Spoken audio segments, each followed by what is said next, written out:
ఒకప్పుడు ఇద్దరు అన్నదమ్ములు ఒకే పొలంలో గోధుమ పండించేవారు. పంట కోత కోసిన తర్వాత వాళ్ళు పండిన గోధుమ కంకులను సమానంగా పంచుకునేవారు.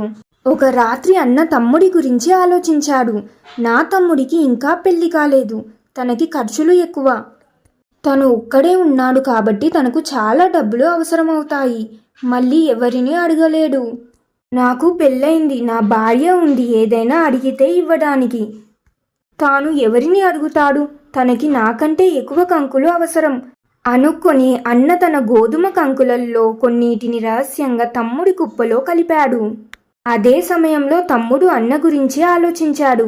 మా అన్నకి భార్య పిల్లలు ఉన్నారు, వాళ్ళ పోషణకి అన్నకి నాకంటే ఎక్కువ కంకులు అవసరం, నాకు ఎలాంటి బాధ్యతలు లేవు అని అనుకొని తమ్ముడు కూడా తన గోధుమ కంకుల్లో నుంచి కొన్నిటిని రహస్యంగా అన్న కుప్పలో కలిపాడు.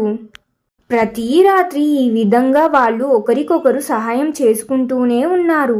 చివరికి వాళ్ళు తమ కంకుల కుప్పలు తగ్గకుండా చూసి ఆశ్చర్యపోయారు. ఒక రోజు రాత్రి వాళ్ళు రహస్యంగా ఒకరి కుప్పలో మరొకరు గోధుమలు వేస్తూ ఒకరికొకరు కలుసుకున్నారు. అప్పుడు వాళ్లకు ఒకరి పట్ల ఒకరికున్న ప్రేమ, త్యాగం అర్థమైంది. మోరల్ ఆఫ్ ద స్టోరీ: నిజమైన సోదర ప్రేమలో త్యాగం మరియు ఒకరి పట్ల ఒకరికి శ్రద్ధ ఉంటాయి. ఒకరికి ఒకరు ఇచ్చిపుచ్చుకునే స్వభావం బంధాన్ని బలపరుస్తుంది. ఈ కథ మీకు ఎలా అనిపించింది? ఈ రోజుల్లో ఇలాంటి అన్నదమ్ములు ఎవరైనా ఉన్నారా? మీ అభిప్రాయాన్ని కామెంట్స్లో తెలియజేయండి. మరియు మీకు ఈ కథ నచ్చితే తప్పకుండా లైక్ చేయండి. మీ ఫ్యామిలీ అండ్ ఫ్రెండ్స్ తోటి కూడా ఈ కథని షేర్ చేయండి. ఇలాంటి ఇంకెన్నో ఇంట్రెస్టింగ్ వీడియోస్ కోసం మన ఛానల్ని సబ్స్క్రైబ్ చేయండి. ఇంకొక మంచి వీడియోతో మళ్ళీ కలుద్దాం. ధన్యవాదాలు.